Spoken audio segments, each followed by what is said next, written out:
So, in the second part of 5 parts about measuring personality, we're going to talk about what is basically the main filter through which everything in a personality enters and in some sense gets divided.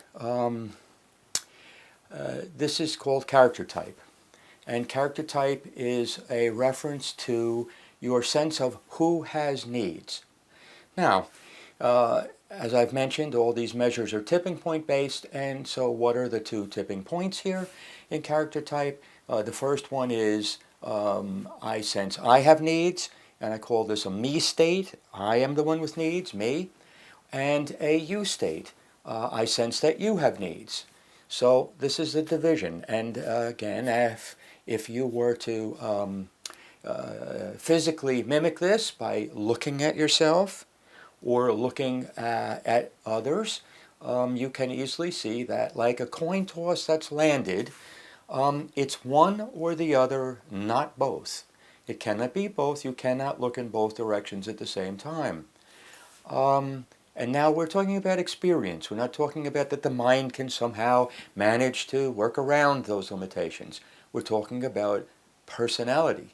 Okay, so it turns out that all people have a character type which uses some combination of those 2 states, either the me state or the you state. And there are 4 possibilities, and these possibilities and the numbers relate to the year of life in which it would be normal to have this particular character type. So, character type 1, which exists when a baby is born and for roughly the first year of life, in that state, the baby only has within its personality the ability to be in the me state. Now, the baby can also be connected, in which case there is no experience of character type. Connection bypasses character type. But when the baby is needy for food, to be picked up, discomfort, whatever, the baby is immediately in a me state. What does this look like? Well, if the baby has needs in that first year of life, especially in the first 6 months of that year, the baby has no hesitation about asking and then demanding and escalating into fury about not getting those needs met. And this makes sense, biologically, that this would develop this way, because if a 6-month-old baby girl is smothering, wrapped in the blankets, and it's 3 a.m., and if that baby had to worry about waking its parents up, or some social convention, or even just the vague feeling of I shouldn't do that, they also have needs, the baby would risk dying, smothering. But babies in the first year of life, not to worry, because with no question, if they have a need, they start announcing it, and if it's not met right away, they get louder and louder until eventually you have to meet this need. Okay, so now about 1 out of every 4 human beings ends up with a character type 1, which means that they have some of these qualities, which we'll look at a little later, qualities that were the core experience of a baby's first year of life. All of us experienced that first year of life, but 3 out of 4 of us moved past it. Now, when I say move, I am not saying advance. I am simply saying, if you think about the wheel, a wheel of life, and in this case, the wheel of character type, and in the first quarter, the wheel is the me state, and it is the character type 1. And that's basically the only state that the person at this point can experience. And 1 out of every 4 people, that becomes their character state, their character type, for life. They live in a me state, or they are connected, one or the other, but mostly they live in a me state. Okay, around age 1, the second of the 4 possible character types begins to develop in about 3 out of 4 people. The 1 out of 4 that stay as ones, they don't change. They're baked, so to speak. But the 3 out of 4 that move forward now, there is an event, a day, a week, or something, which is very noticeable. And I actually discovered character type by noticing a baby moving into this space. The baby was the first son of a friend, and I had a number of times witnessed this baby. And certainly the baby didn't really, this little boy didn't really care if I wanted him to have something or not. Yeah, he wanted it, period. That was all that was on his mind, etc. And one day I had a cup of hot tea that his mother had given me, and I put it down, and I'm pulling his hand away a number of times because he wants to put his hand in the tea, and he can't quite walk yet, but he's hoisted himself up and he's made himself over the table, and eventually he snuck his hand into the tea and burnt it, and I felt terrible and guilty, etc. And but he didn't feel guilty. He was just had a need, and he announced it quite loudly. Okay. But a few months after that, something noteworthy, surprising to me happened. And his mother and I were sitting in the living room, and the house is baby-proof. There's like basically nothing out. And he's kind of quiet. He has crawled into the next room. And we go over to look and see what's happened to him. And there across the room, he has hoisted himself up, saggy diaper and all, and he's holding on to the edge of the potted fig tree. In his mouth, he has a mouthful of dirt, and in his hand, holding it up, he has the next mouthful of dirt. Well, now, what he did is what made me take notice, because instead of just eating the dirt and paying no attention to anybody else, he had his hands filled with the next mouthful of dirt, and he first looked over at his mother. Then he looked at his hand.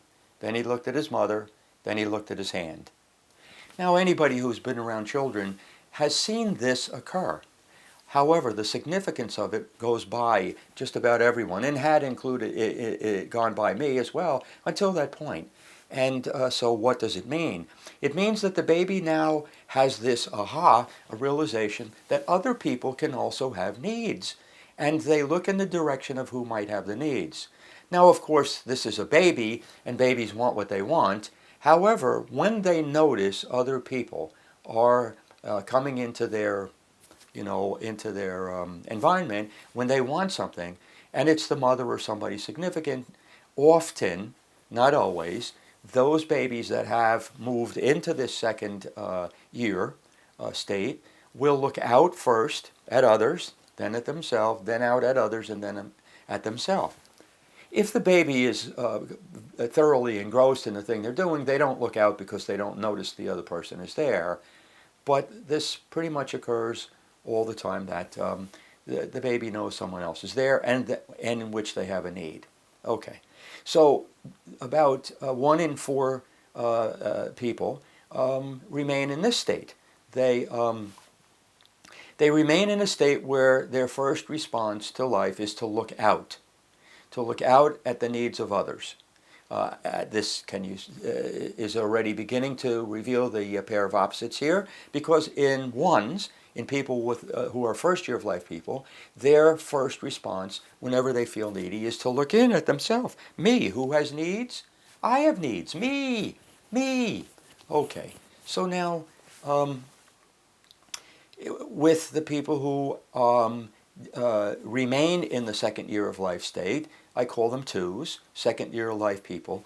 I am one of those people, and their basic filter through which they process everything is when there is a state of need of any kind, they look out at other people to see if they have needs. An example would be if I was sitting at a dinner table with a number of other people, and there was one more piece of cake, and I love that cake.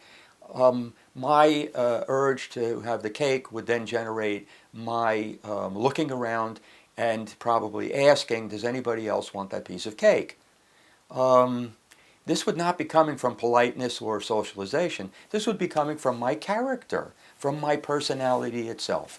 And that urge to ask and make sure that nobody else wanted it would be in play. If somebody even mentioned they wanted it, then I would feel urges to make sure that the person got the piece of cake. Not only would I not get it, but to make sure that person got it. This is what it's like to be a second year of life person. A first year of life person, basically they'd just smile like a little kid, a cheesy smile maybe or not, and reach across and take the cake. And if somebody said to them, you know, I wanted that too, you would get a nasty look or something that made you not want to ask anymore. Okay, so now 1/4 of all people remain in that first year of life state, 1/4 go to and remain in that second year of life state. So what happens at around 2 is the third of these states comes into play, and the third possibility. And now at this point, the babies have had a year of being the king or queen who has needs me, and they have had a year of noticing that other people also have needs. Oh, you have needs. Okay, but now there is a rebellion that happens, and at around 2 years old, could be 22 months, could be 26 months, but around 2 years old, babies have a rebellion that basically causes them to revert back to the first year of life state. And they have this state where it is me, it's all about me, what about me? However, they also had the experience of the second year of life state, the U state, and then at some point when the need is satisfied, they then want to assure that the people around them have their needs met also. And so first, me, I have needs, and then you have needs. This is what a third year of life person is like. And it's a very interesting thing to be in a relationship with a third year of life person, because we're not talking selfishness or selflessness. We're talking where you see needs. That has nothing to do with a choice. Behavior is a separate thing. A person can be in a me state and choose to do something for someone else. They'll want to do the thing for themselves, but politeness or social convention, something like that may influence them as well. Or they may think, well, if I give this thing to the person, maybe I'll get something in return. It's quite complicated. But personality is not behavior. Personality is your inner urges, the automatic, instinctual directions that you look and sense and act. And so a third year of life person is like the combination of a first year of life person for the first half of the time, and the second year of life person as a secondary state. Now this raises something that's important, because all the character types have two states to make them, a primary state and a secondary state. And what do I mean by that? Well, for a first year of life person, their primary character state, when they feel needy, is me, a me state. Who has needs? Me, I see my needs. And their secondary state, which is a little bit less in strength, is also me. And who has needs now? Oh, me, I have needs. So me, then me, primary and secondary. How about a second year of life person, a 2? Well, a second year life person, their primary state is you. When they feel needy, where do they sense needs? Who do they think has needs? Well, they look outside themselves at others. Oh, you have needs, you. And so their primary character state is a you state. And then what comes next? What's their secondary? Well, again, a softer version of the same state, in this case a you state. So they are you, then you. That's a second year of life person. And a first year of life person, me, then me. Okay. And now we've just talked about a third year of life person, the person whose character type finishes baking in the third year of life. And so 3s, what are they like? Well, they start out, their primary character state is me. So when they're sensing who has needs, they sense, me, I have needs. And in the middle of that, their secondary state, which again is a little less intense than the first, is, in this case, you. First, me, I have needs, and second, you. Oh, what about you? You have needs too. That's a third year of life person. The fourth and final character type, number 4, fourth year of life people, is very similar to the third year of life people, only in reverse. And so a person who is a fourth year of life person, first, their primary state, the automatic first intuitive sense of who has needs, is out there, you. You have needs. And then, in the middle of this, at some point, it flips, it goes to the other side of the coin, and then who has needs? Me. What about me? Okay, you have needs, you got them. What about me? Okay. Character types 1, 2, 3, 4, numbered by the year of life in which they develop, first, second, third, and fourth year of life. And about a quarter of all people populate each of those four character types, about a quarter for 1s, 2s, 3s, and 4s. Okay, this is not a progression wherein 4s are better and 1s are worse, or somebody is selfish and they are not. And this is one of the more difficult things to see about character type, but it's really important. So, I am a 2, and I can tell you that over the course of my lifetime, and before I discovered character type as a pattern in human nature, I saw myself as altruistic, because I pretty much always gave to other people, and when they tried to give me something, I didn't want it. For instance, when somebody tried to give me a compliment, I was, I shut them out. It was very uncomfortable, and at times I could even be rude and said, stop, stop. Okay. I'm sure it's very confusing to those people. They were genuinely giving me a compliment about something, and my response was as if they were giving me a gift, and I was going, I don't want the gift. Okay, that's a 2. How about a 1? Well, if a 1 is getting a compliment or being given a gift or, praised or something, they beam like the Cheshire Cat. Oh, yes, yes, you're so right. Thank you very much. Okay, so now when you look at this, 1s are really good at receiving, and 2s are really bad at receiving, and 1s are really bad at giving, and 2s are really excellent at giving. Now, how about 3s and 4s? Well, these two character types have one of each of the states, in a different order, but one of each. And so with character type 3, at first, they're pretty good at receiving gifts, compliments, etc., giving things to themselves, knowing they deserve things.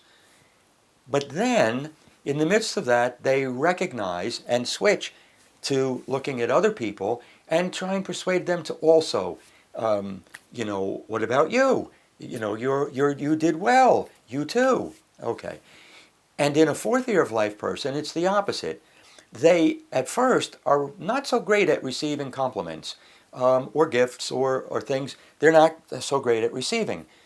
But, unlike 2s, they then become pretty good at receiving, given a little time. Okay, so giving and receiving, these are not about selfishness, because every person needs to be able to see, in order to have a good relationships, they need to be able to see their own needs and the needs of others. And character type divides that. And it separates it in such a way that the 1s and 2s have trouble seeing a whole portion of this. In the case of 1s, they have trouble seeing the needs of others. And in the case of 2s, they have trouble seeing their own needs. This is not to say they can't intellectually override that. But again, behavior is not personality. Personality is who you are outside of and independent of your actions. It may lead to actions, or it may lead to confusing actions related to your character type, but it's the first urges that we are limiting this measurement to. So in arguments, when you argue with a 1, you're basically going to lose, because the only way that they are going to stop arguing is if they get their way. And they're never going to let you forget it. And they will tell you you are selfish. And they can't understand that word, because here they are, and somebody might, in a negative sense, say that they're the most selfish of the 4 character types. But if you use self instead of selfish, they're the most aware of themselves, but they're the least aware of others. And so, oddly, when a one experiences somebody else who has needs and it becomes visible, they experience that as the other person is being selfish. Very confusing to many people, except to ones. Threes, because they start in a me place, have the ability to understand this to some degree. But they don't understand how ones don't eventually also want to reciprocate and meet the needs of others, because that's what threes are like. But if you're arguing with a three, the argument pretty much goes the same way. They cannot see your point, your side, what you need, what you want them to understand, except that if you leave them alone and you don't try and pressure them, at some point, completely on their own, they will come back and they will talk about your side. And this is a remarkable thing to observe, because most people don't let go in the middle of arguments, other than when they've just been, the whole thing has fallen apart. But to let go because you know a person's nature, and you know that you can have an argument and they'll first not hear you, but then if you let them alone, they'll go away and they'll have a good chance to hear you, is a remarkable thing to know about a person. Fours also can be confusing, because a four at first seems very much like a two. They're very giving people, and they're very aware of other people's needs, and that in general that other people have needs. And while they're in that state, they do not recognize their own needs. Not very well. However, when fours do things for people, and they're very giving people, when fours do things for people, there is always a sense, if you really intuit being around them, if you're really like open your sensory input to this person's personality, you sense that they give things with strings.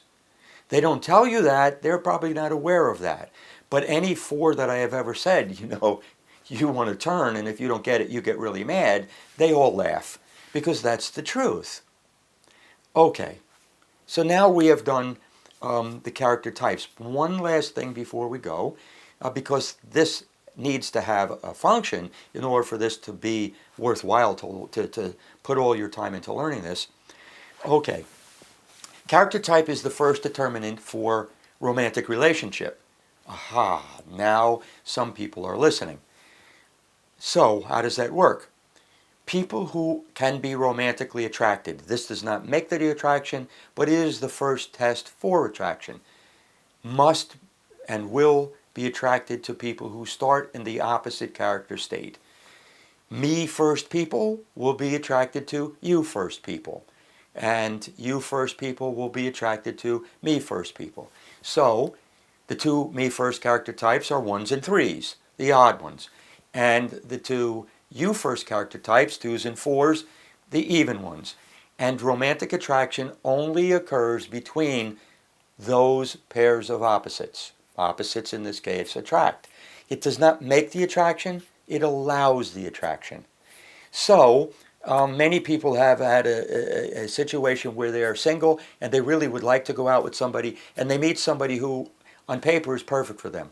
They can see the person is physically very attractive, very sexy in a sense, intellectually they can tell, and they're smart and they have these qualities that they would like. They talk well with them, they feel comfortable, and so on.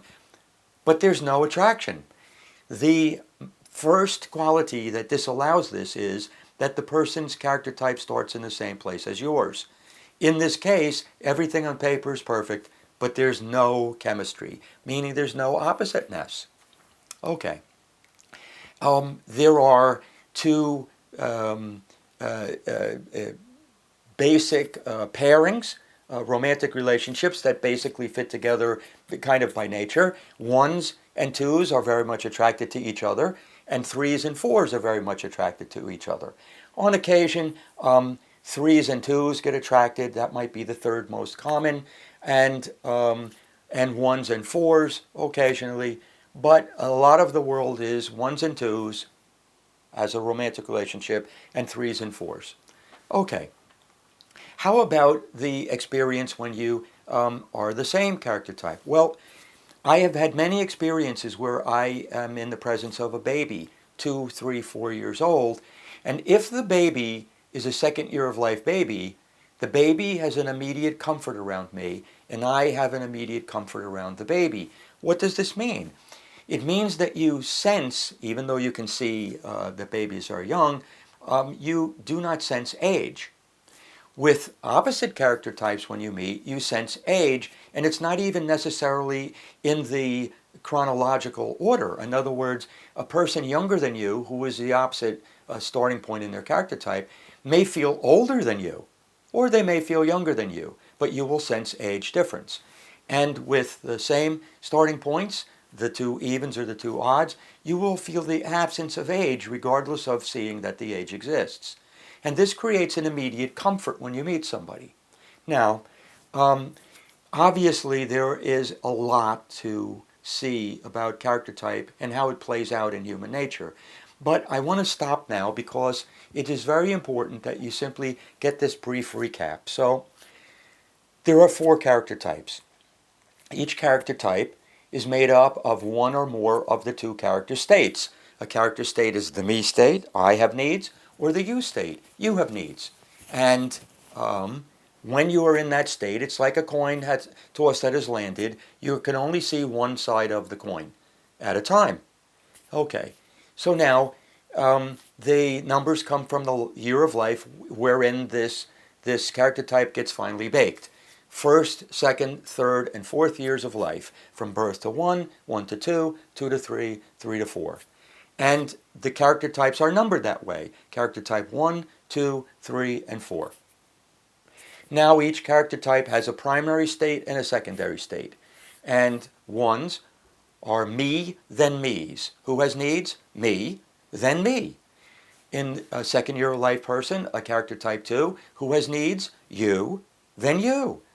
In the third year of life, who has needs? Me, then you.